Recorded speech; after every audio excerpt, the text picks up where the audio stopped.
So with the Ashes series locked at 1 apiece, welcome back to our career mode after England snuck home in the day-nighter in Adelaide, beating Australia by just 1 wicket in a big-time chase in the 4th inning. England have called tails, Australia have won the toss. It's the Gabba. You probably want to bat first. But by the looks of things, England have had the best start of the day. They've had the better of the opening session. The spinners come on after just 14 overs and already had success at the early going. So a little bit of work to do. Myself and Fraser McGurk are in Australia, 3 for 41. This England side coming up and giving us a real tough challenge here after levelling the series at 1 apiece. A run there. Now I think we're going to have close to like back-to-back Ashes series in our career mode, because I think obviously we're playing this one in Australia. We're then going to play one in England, but I think that's going to happen in the next season, which is arguably always an exciting challenge. Is can you beat England in England? As I've got the hiccups, which is very annoying when you're trying to record a video. I'm off the mark, tucking the ball away through mid-wicket, just the one. Oh, that is an awful shot. The ball was, I think it was a full toss, so I thought, all right, I'll take this on. But terrible, terrible, terrible timing from me, and I've got away with a boundary. Yeah, really bad, isn't it?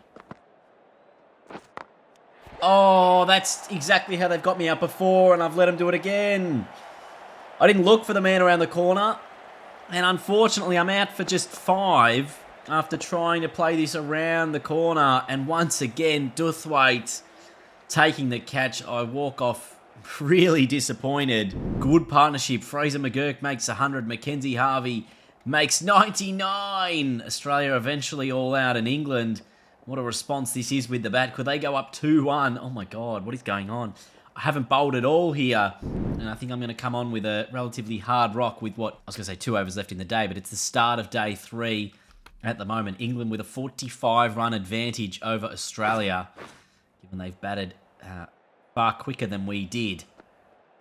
See, can we get ourselves a wicket early on? Harry Brook says, I'm going to take a boundary and pick up his own 50. He and Ollie Pope, this is another big partnership. England on top. Going to have to swing things around here. I was actually looking at a couple of your career mode suggestions in the last video, or a couple of videos ago actually, the first Ashes video, in terms of what you would like to see in the next iteration of career mode. I think one of them was something I think I mentioned a little bit a while ago, which was adding like a career mode where you play as the whole team rather than just as the individual. Like having a career mode where you play as just Australia. And I know they have the series mode where or the competition mode, and they can say, well, you can do it in that, where you just play competitions. But really, that's not as fun, because if you're playing a career mode, you kind of want to be able to build the ranking of your team, you know, to number 1 in test matches, and obviously win the World Test Championship would be one goal, winning World Cups, and like obviously the idea of taking an associate nation from sort of the bottom of the leagues to making them the best team in world cricket would, I think, be something that's quite appealing for a lot of players who have obviously just played as individuals through these career modes. That's a fantastic bit of fielding. I think anyway we can sort of get more of those type of modes in, where you know you're playing as the team and you're responding to feedback from fans, from the press, from social media side of things. Like these are the type of things I think people would want to see, where it's not just about obviously your performance. Well, it is about your performance, but it's about all the things you need to manage off field. Scouting players from the lower leagues to sort of build them into your national team would be another thing that you could try and do to see, all right, who's worthy of a selection position for the Australian team. So you look through all of the, the state leagues and see the top run scorers. There's a big, big wicket. It's Ollie Pope. Get him out. I'm very happy with that one. Honestly, a much needed wicket this. Had 133 runs. Nice little edge. English with the catch, 4 for 382. But you know what I mean? Like, that's the sort of stuff you want to see. It's like, how can we improve this game so that it is as fun as it can be for everyone while also expanding on what we currently have to offer? And I think doing something like that, where it is not just playing as an individual career mode, but playing as a team, and it is, all right, here are the things you need to manage as the coach of the team or the player, the person running the team, is like selecting a captain, whether the public response to whoever you pick as the captain is good. Like, are they a popular choice as captain? Does it impact their performance? You know, I mean, that probably is more of like a manager side of things, but like, you know what I mean? Like, they're the types of things that you could be doing if you are, quote unquote, managing the team. And perhaps it does give you, you know, the option to, hey, you're really good at coaching the national side. Do you want to be a coach in a franchise side? Especially when there's lots of international breaks in cricket. You're not always going to be involved in a test series or a one-day series, especially if like the IPL is on. Is that something that you can get involved with and say, hey, I'm coaching Australia, but at this point I've been offered to be involved with an IPL team. Which IPL team do I want to be involved with? Or, you know, you get an offer from a specific team, so you manage a few Australian players and a few internationals. You know what I mean? It's something different, I think. I don't know. Maybe I'm spitballing too much here on what I want to see. Because let's be honest, I feel like most of it's probably just going to be a roster update and nothing else too dramatic. And even if they do include an ultimate team, I'm not going to be that invested in it, to be fair. That's going to be runs.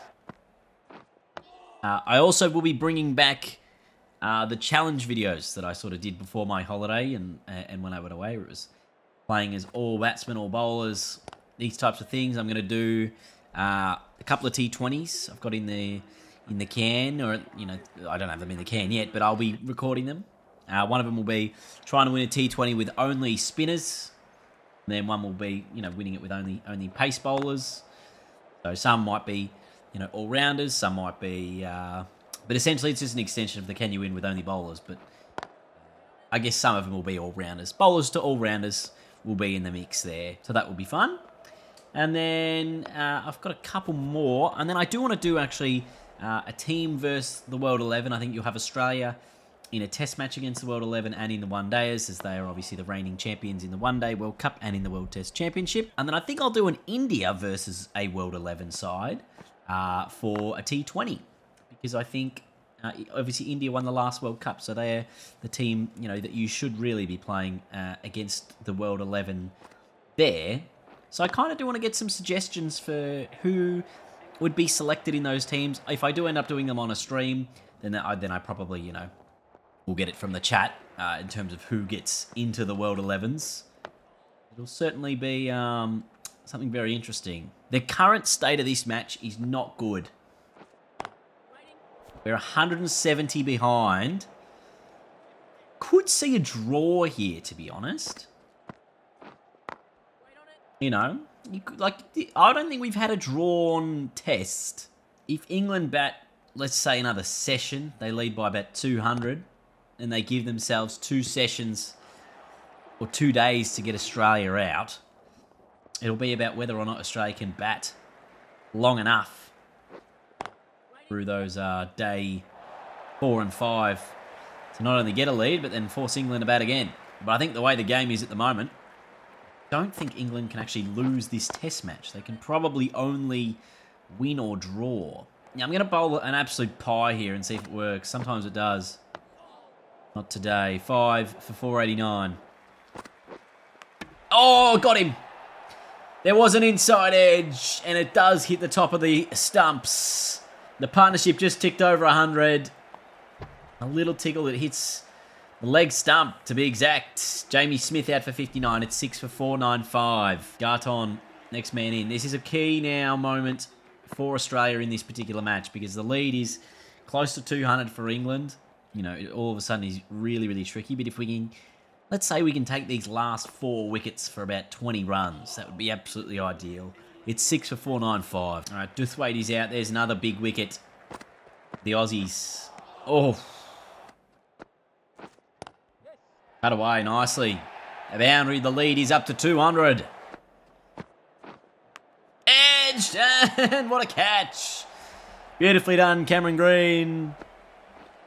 Very nicely done. Good little take. And George Garton is out for 8. It is 8 for 518. This is still a very, very big lead that we're going to have to overcome. We're probably going to need to make, 450 in the second innings to give ourselves a lead of about 200.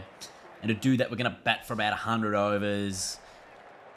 Take us probably to the beginning of day 5.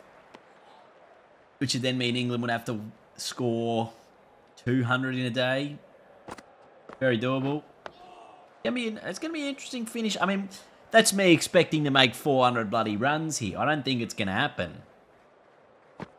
We can do our best.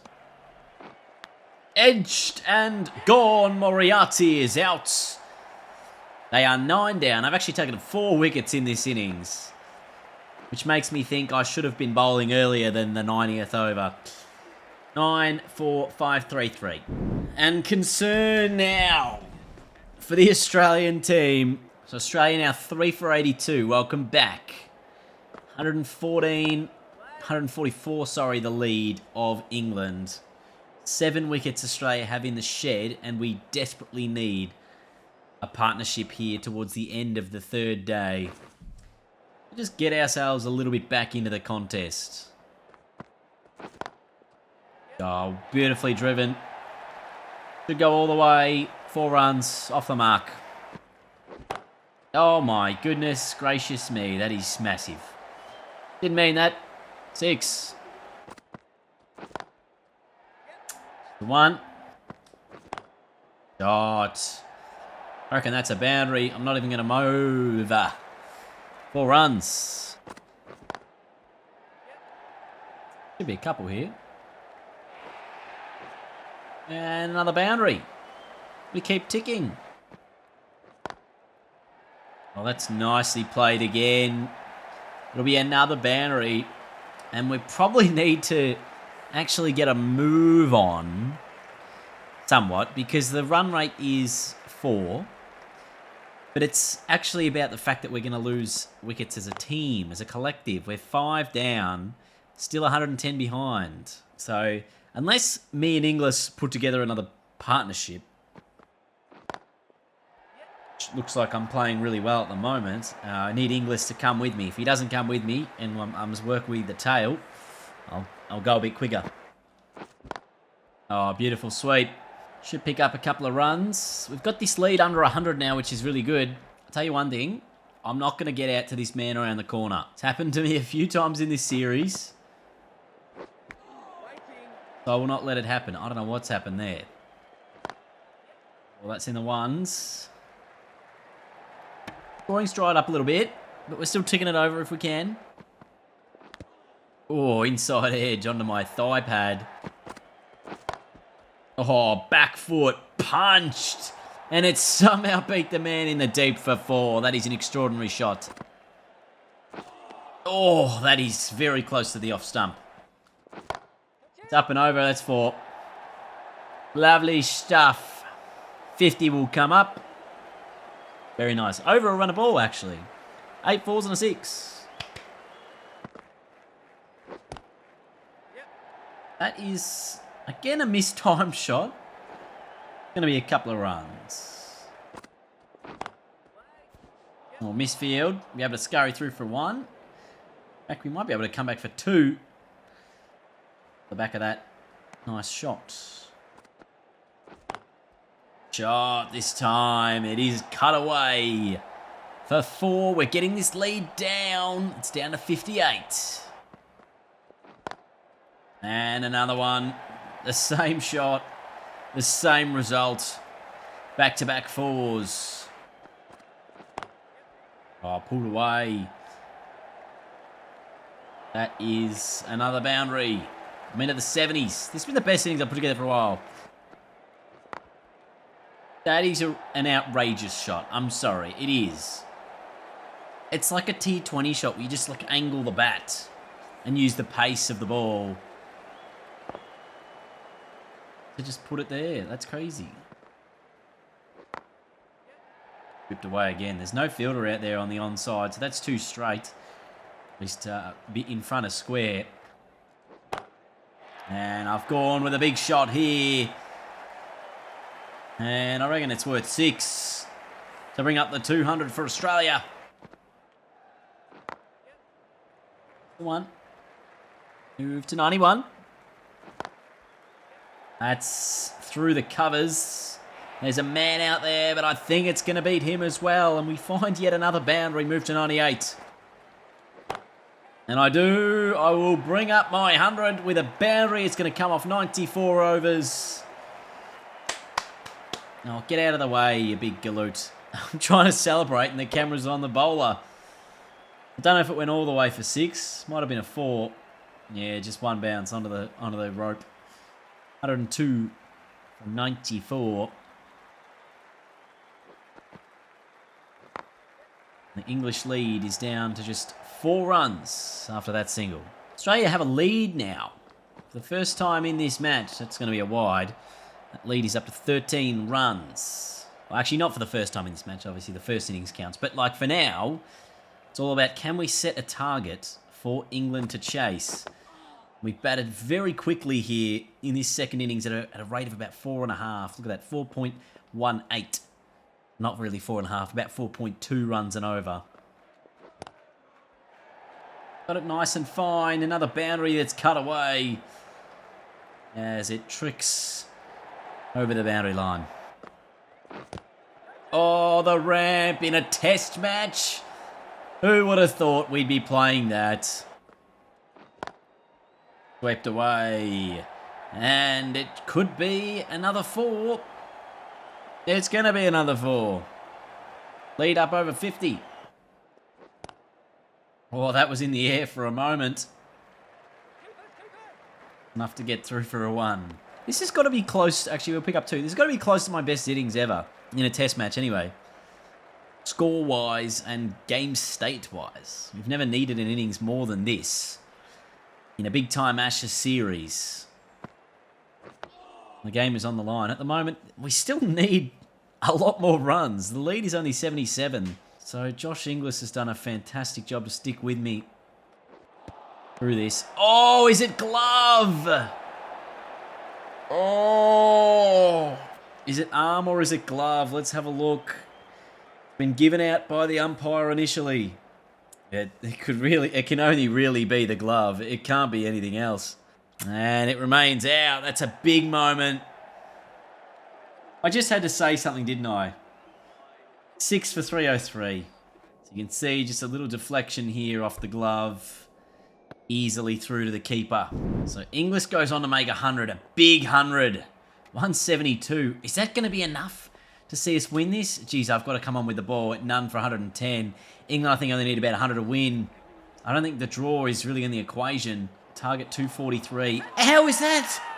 No, he didn't hit it. With obviously great start here. Only need a further 133. Going to be tough if we can somehow turn this around, but I think England might go 2-1 up here at the Gabba before we head to the MCG. But anything can happen. Let's see. Catch it. Oh, short cover I thought was in the game. Going to be 4. Edged. Oh, it doesn't get there. Unlucky. Oh, ball. That's beautiful. Crawley came down, misjudged it, went for the block. And I've gone on to hit the stumps. Just the side of the off stump. Inglis, I think, would have stumped him anyway. 1 for 148. Is that the breakthrough that Australia need to turn this game around? England only need another 70-odd runs, so it's probably going to be really tricky, but you never know. Catch that! Oh, it was in the air. I thought, again, it was a chance. We had 2 wickets. Edged. Oh, slips. Come on. Oh, was that maybe a chance? Potentially put down. That's another good shot. It's going to be another 4 for Smeed. England go over 200, 204 now. They're less than 40 to win. And England, well, they've gone on to win this test by 9 wickets. They take a 2-1 lead in the series, downing Australia at the Gabba. I am your player of the match for whatever reason. I feel like probably undeservingly so, to be fair.